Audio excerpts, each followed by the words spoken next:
Dan kemerdekaan Hindia Belanda itu sudah diproklamasikan oleh Bapak Soekarno dan Bapak Hatta pada 17 Agustus 45. Itu termasuk Papua juga,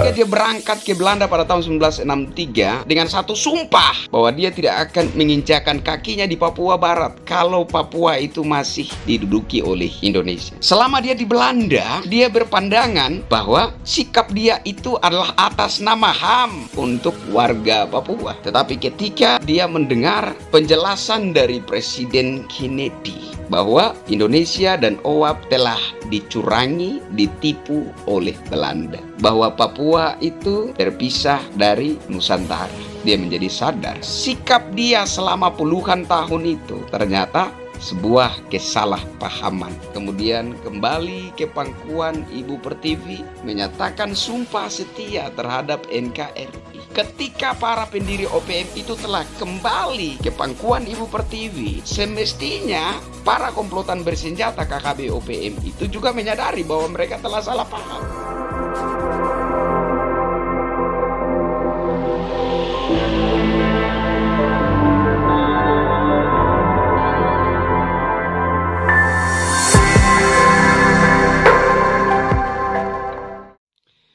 Halo Indonesia, saya Kristianto Yen Oni, salam NKRI.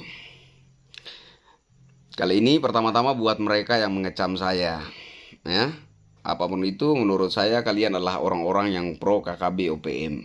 Dan perlu kalian pahami bahwa saya dan rakyat Indonesia yang peduli terhadap keutuhan NKRI, yang saat ini kami soroti dan kami kecam adalah aksi-aksi separatisme, aksi-aksi terorisme, aksi-aksi pemberontakan terhadap negara dan pemerintah Indonesia yang dilakukan oleh KKB OPM.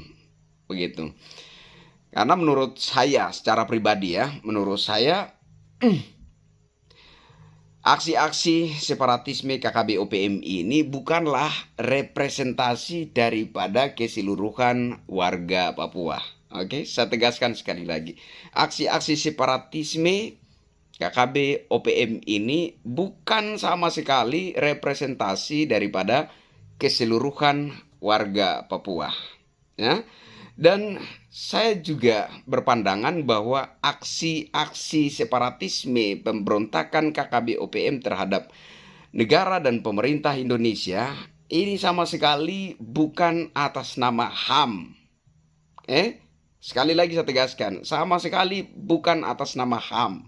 Para pendiri OPM yang membuat bendera OPM, yang pertama kali mengibarkan bendera bintang kejora, tentu saja mereka tidak kembali kepada NKRI. Tentu saja mereka tidak kemudian bersumpah setia kepada Ibu Pertiwi. Kalau memang atas nama HAM, nyatanya para pendiri OPM seperti salah satu, ya, Pace Nicholas Jowe, yang berangkat ke Belanda pada tahun 1963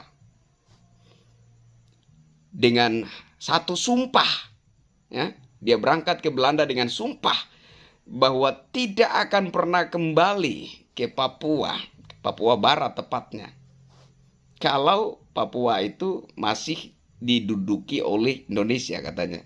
Artinya kalau Papua itu masih di bawah pemerintahan Negara Kesatuan Republik Indonesia, maka dia tidak akan pernah kembali ke Papua.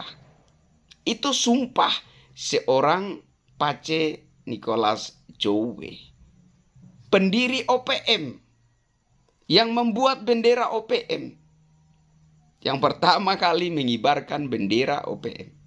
Dan ketika itu beliau juga punya pemahaman yang sama, bahwa sikap penolakan dia terhadap NKRI, sikap penolakan dia terhadap pemerintah Indonesia itu adalah atas nama HAM. Dia juga punya pandangan yang sama.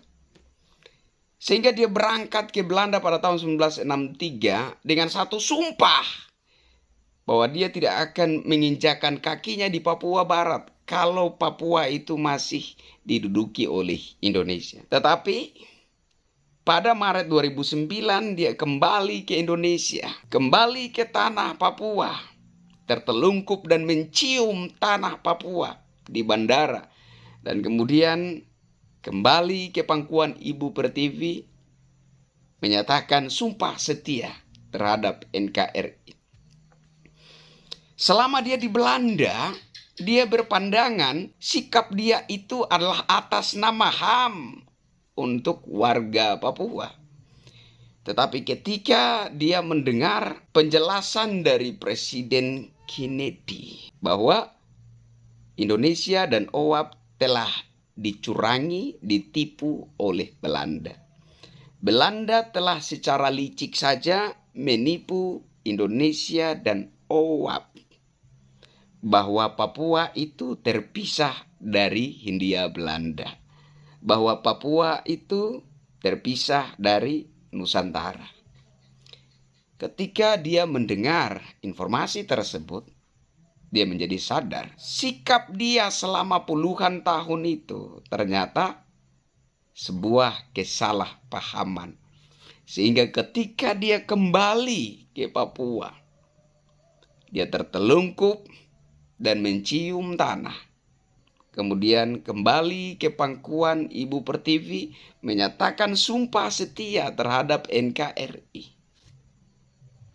Kalau perjuangan para komplotan bersenjata OPM itu atas nama HAM, semestinya ketika para pendiri OPM itu telah kembali ke pangkuan Ibu Pertiwi, menyatakan sumpah setia terhadap NKRI, mereka juga turun gunung mengikuti jejak para pendiri OPM itu.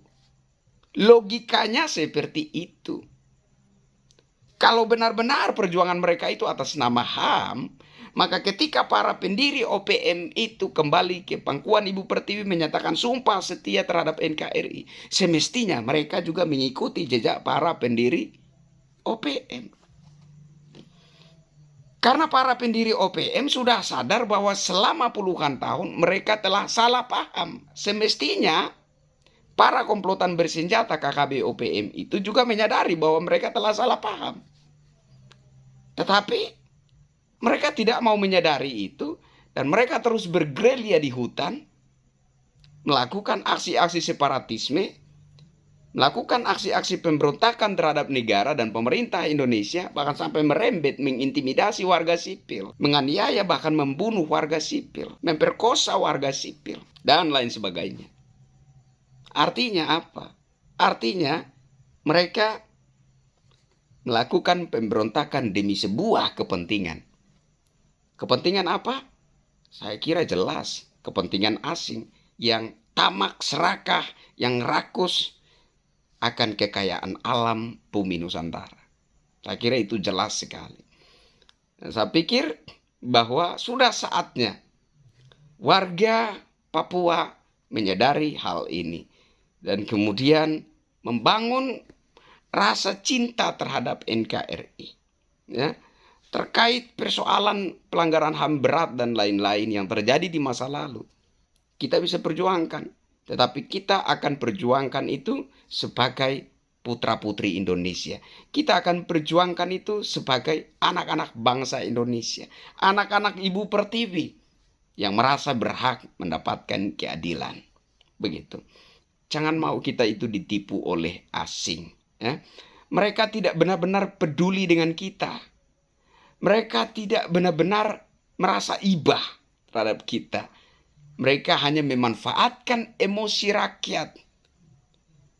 Dan kemudian memprovokasi rakyat untuk membenci negaranya sendiri. Untuk memandang negaranya sendiri itu sebagai kolonial, penjajah, dan lain sebagainya. Tapi yang sebenar-benarnya, yang ada di dalam hati dan pikiran mereka adalah kekayaan alam bumi kita. Itulah yang sebenar-benarnya menjadi incaran mereka. Dan apabila Papua itu lepas dari NKRI, maka mereka akan dengan senang hati datang atas nama kemanusiaan, menunjukkan kepedulian palsu terhadap warga Papua. Dan kemudian mereka akan mengeruk habis kekayaan alam yang ada dalam bumi Papua. Dan kalau mereka berhasil melepaskan Papua dari kedaulatan NKRI, apakah mereka akan puas? Tidak, mereka tidak akan puas. Kemudian mereka juga akan memprovokasi rakyat daerah yang lain lagi. Aceh mungkin untuk pisah lepas dari Indonesia, dari NKRI. Yang menjadi target mereka adalah kekayaan alam dalam bumi Aceh. Dan seandainya mereka telah berhasil melepas pisahkan Aceh dari kedaulatan NKRI, apakah mereka akan puas? Tidak.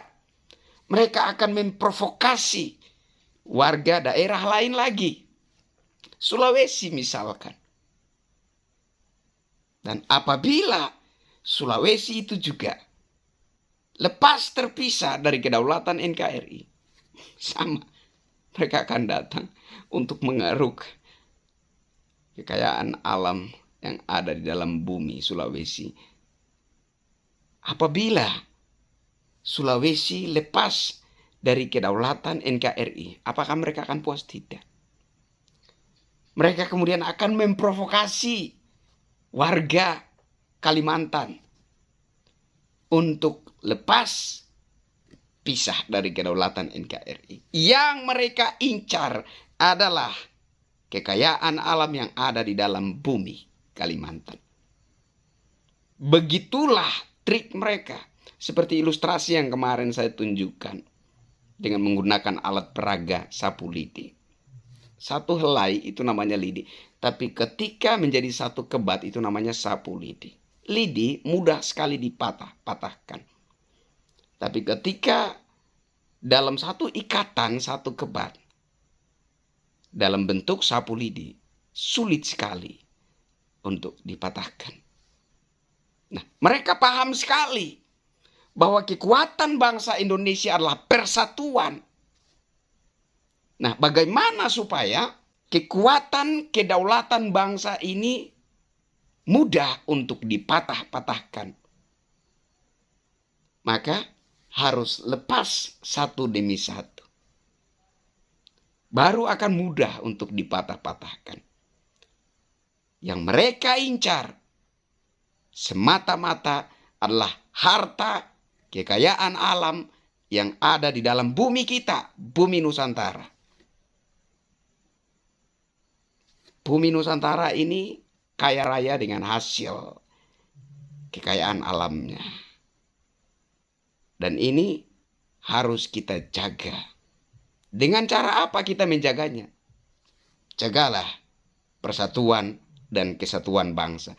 Jangan pernah mau diprovokasi oleh pihak manapun untuk terpecah belah, tercerai-berai, dan terpisah-pisah satu dengan yang lainnya. Ingat, semboyan bangsa kita. Bersatu kita teguh, bercerai kita runtuh. Maka sebaiknya kita tetap ada sebagai Bhinneka Tunggal Ika. Berbeda-beda, tetapi tetap satu. Saya Kristianto Yinoni, kita Indonesia. Apapun yang terjadi, sampai kapanpun, bahkan sampai langit terbelah, NKRI harga mati. Merdeka!